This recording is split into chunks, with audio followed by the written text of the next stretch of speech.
Hi everybody, it's Tony here from Pippa Access Stores. Thank you so much for joining us today on our very first episode of Loving Our Pets.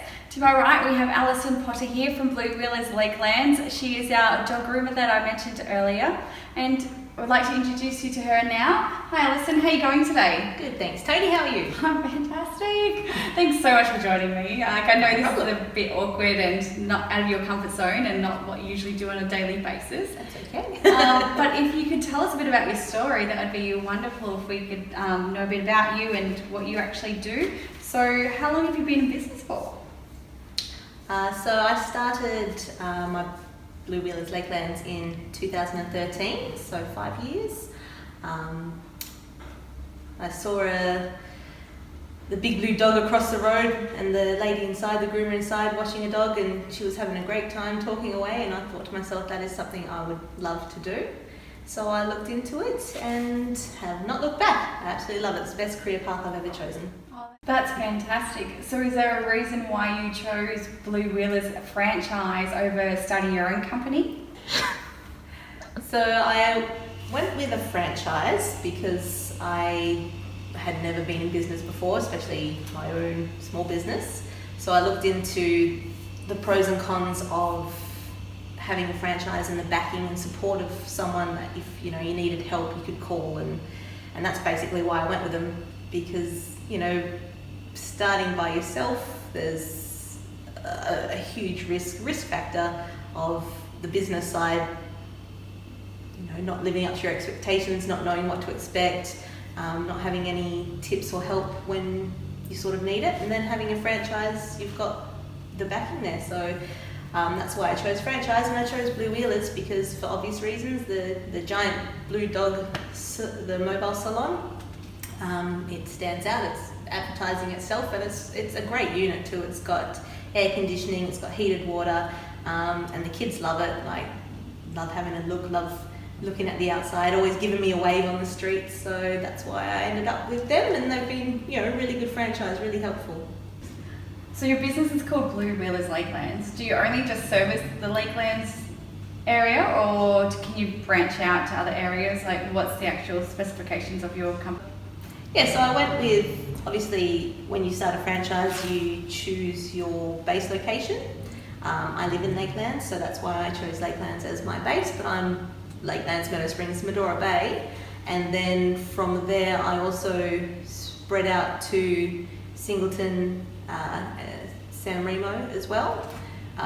When I first started, you kind of need to get as much business as possible, as much exposure as possible.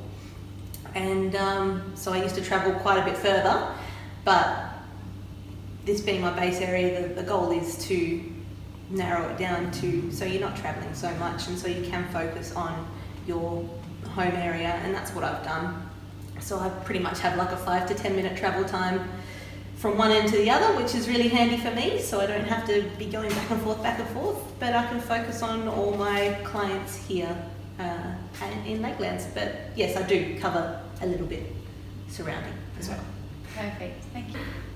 I would like to know, are there 3 tips that you could give us? Because we have 2 little dogs that currently get groomed by you. Pepper, who's been groomed by you for the last about 4 years, since he was 8 weeks old or 12 weeks old, whatever we can legally get him done.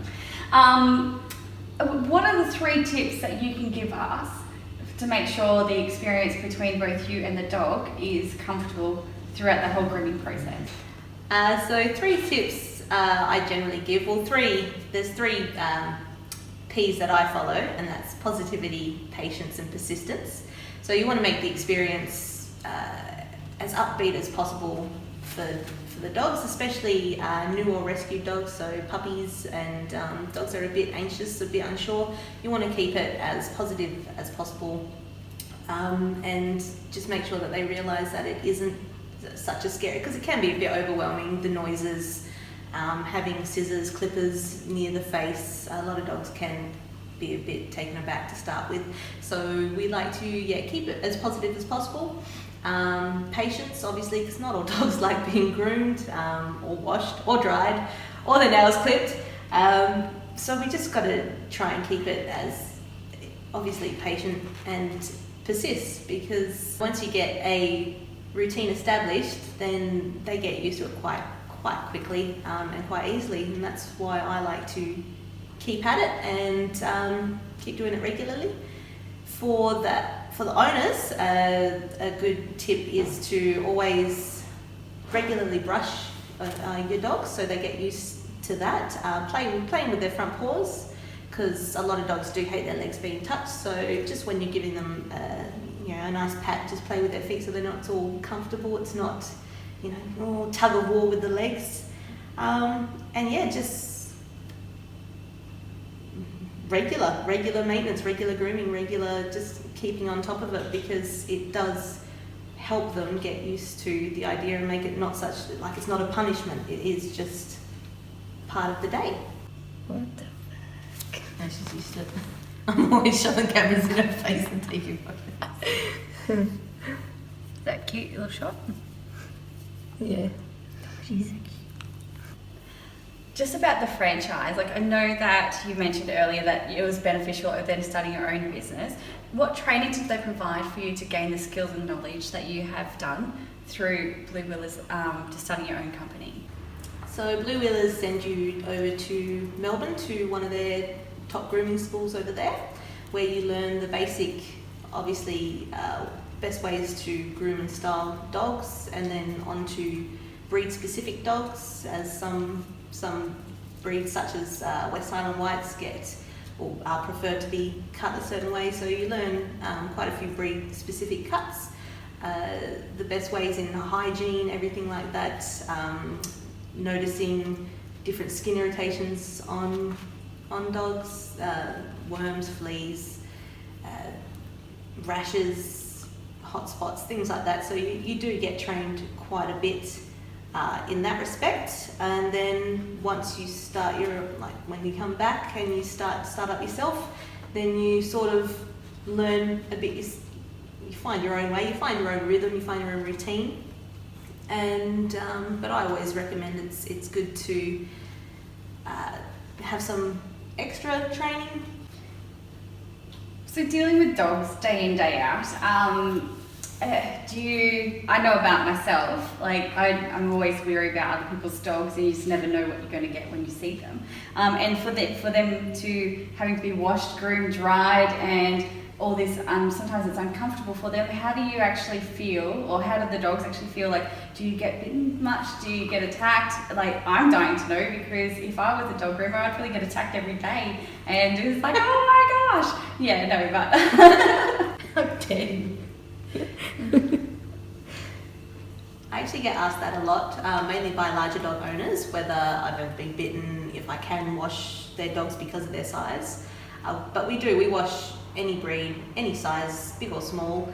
And as for the biting, of course it comes with the territory. You are in a dog grooming business, and not all dogs enjoy it, hence the patience and persistence.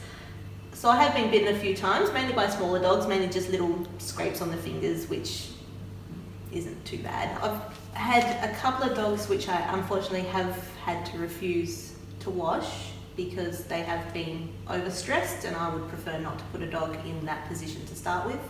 You want to sort of ease them into it, if not with their own owners at home, maybe even getting someone who does canine behavioural in to help transition them, because the more you stress a dog out, the worse it becomes. Now, with the behavioural side of things, like I know you've just mentioned that, I know for a fact, like when we take Pepper and get him washed through you, if I stand there at the door of your gizmo, sometimes he just goes nuts. Like, he just goes feral. Like, and if I leave and you say, hey Tony, can you please leave? And then Pepper like instantly calms down, and then he becomes a great client for you to actually wash and dry, and he comes back all happy. Do you highly recommend for everybody to pretty much just help detach from their dog, or for obviously their loving fur baby, detach and just say, okay, we're just going to let Alison wash our dog, and we'll see the dog when it comes out, because that way they're in a calmer environment? That do suffer a bit of separation anxiety, and because of it, when you've got the owner or mummy or daddy at the door, it can be a bit worse off for the dog, because they can see them, they want to get to them, and it does stress them out because they can't obviously get from my grooming station to the door where their mum and dad are. So there has been a few times I've had to ask people if they could just pop inside, and then the dog does tend to calm down a lot quicker. So they get used to me, my routine, my voice, the way I manoeuvre them, and it becomes a lot more relaxing for them. Alison, thank you so much for being a part of our experiment and being our very first episode of Loving Our Pets. You have been amazing, and we just greatly appreciate everything that you've put the time aside and having the time off from work. So we really, really appreciate everything you've done for us today, and we wish you all the best and good luck for Blue Wheelers.